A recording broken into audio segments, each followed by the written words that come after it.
सचिव उठाई राउ बैठारे, कही प्रिय बचन राम पगुधारे। सिय समेत दो तनय निहारी, व्याकुल भयउ भूमिपति भारी। अर्थात श्री रामचंद्र जी पधारे हैं, ये प्रिय वचन कहकर मंत्री ने राजा को उठाकर बैठाया। सीता सहित दोनों पुत्रों को वन के लिए तैयार देखकर राजा बहुत व्याकुल हुए। सिय सहित सुत सुभग दो, देखी देखी अकुलाई। बारही बार स्नेह बस, राउलेई उरलाई। अर्थात सीता सहित दोनों सुंदर पुत्रों को देख देख कर राजा अकुलाते हैं और स्नेहवश बारंबार उन्हें हृदय से लगा लेते हैं। सकई न बोली बिकल नर नाहु, शोक जनित उर दारुण दाहु। नाई सुपद अति अनुरागा, उठी रघुबीर विदा तब मांगा। अर्थात राजा व्याकुल हैं, बोल नहीं सकते, हृदय में शोक से उत्पन्न हुआ भयानक संताप है।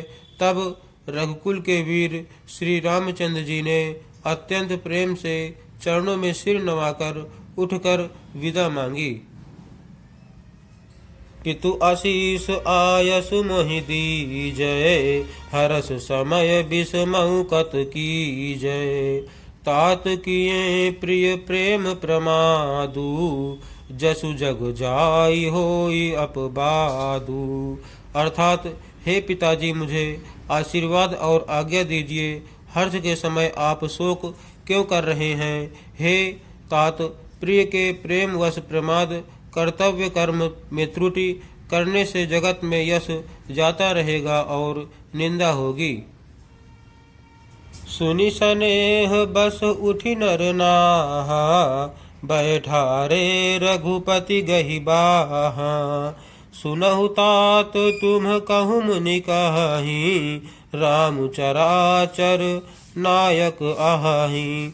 अर्थात यह सुनकर स्नेहवश राजा ने उठकर श्री रघुनाथ जी की बाह पकड़कर उन्हें बैठा लिया और कहा, हे तात, सुनो, तुम्हारे लिए मुनि लोग कहते हैं कि श्री राम चराचर के स्वामी हैं।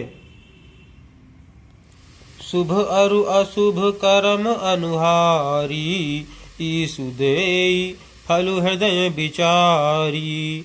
करई जो कर्म पाव फल सोई, निगम नीति असी कह सब कोई।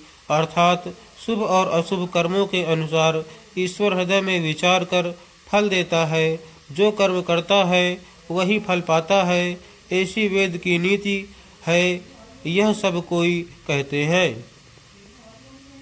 और करे अपराध को और पाओ फल भोगु, अति विचित्र भगवंत गति को जग जाने जोगु।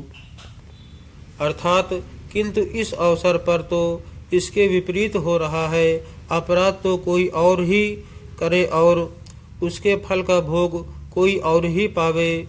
भगवान की लीला बड़ी ही विचित्र है, उसे जानने योग्य जगत में कौन है।